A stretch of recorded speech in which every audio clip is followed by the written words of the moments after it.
माझा मुलगा पहिला काहीच बोलायचा नाही, म्हणजे खूप चिडचिड करायचा, एकटा बसायचा, साईडला बसायचा, माणसात यायचा नाही. पण मी इथे ज्याला घेऊन आले ना तेव्हापासून त्याच्यामध्ये खूप फरक जाणवलेला आहे.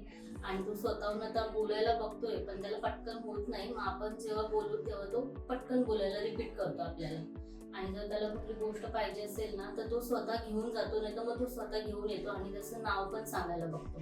जसं की फ्रूट वगैरे आणले की ते त्याची नावं सांगतो, कलरची नावं सांगतो. आता पाणी वगैरे पाहिजे असेल तर पाणी दे, असं एवढंच फक्त, म्हणजे बोलतो पण. आणि पहिली गोष्ट तर तो काहीच ऐकायचा नाही, पण आता व्यवस्थित सगळं ऐकतोय आणि मला खूप चांगलं वाटतंय की मी त्याला इथे घेऊन आले. त्याच्यामुळे मला पण थोडाफार फरक जाणवलाय. मला अजून त्याच्यामध्ये जरा हे करायचंय, तर त्यासाठी मला म्हणजे असं हे नाही वाटत की मी काहीतरी चुकीचं करते का काही असं, तर मला खूप छान वाटतंय. त्याचे सेशन इथे सुरू झाल्यानंतर मग मला त्याच्यामध्ये फरक जाणवायला लागला, कारण की तो त्याच्या आधी काहीच ऐकायचा नाही आणि एकटा बसायचा, काहीच बोलायचा नाही. आता तसं नाही, आता व्यवस्थित आहे, ऐकतो, सगळं सांगतो व्यवस्थित. त्याला जे पाहिजे असेल तर तो नाही आपण दिलं तर मग तो बोलण्याचा प्रयत्न करतो.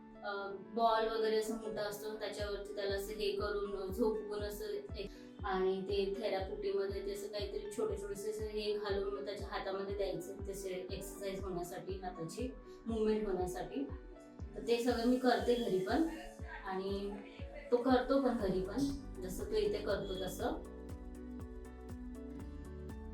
त्यांना सांगेल की ते इथं या सरांना तुम्ही भेटा आणि तिथे तुम्ही थेरपी चालू करू शकता. खूप छान आहे, म्हणजे तुम्हाला तरी खूप चांगला फरक जाणवलेला आहे. तर माझं एवढंच म्हणणं आहे की तुम्ही पण इथे या तुमच्या मुलांना घेऊन आणि इथं सरांना तुम्ही दाखवा.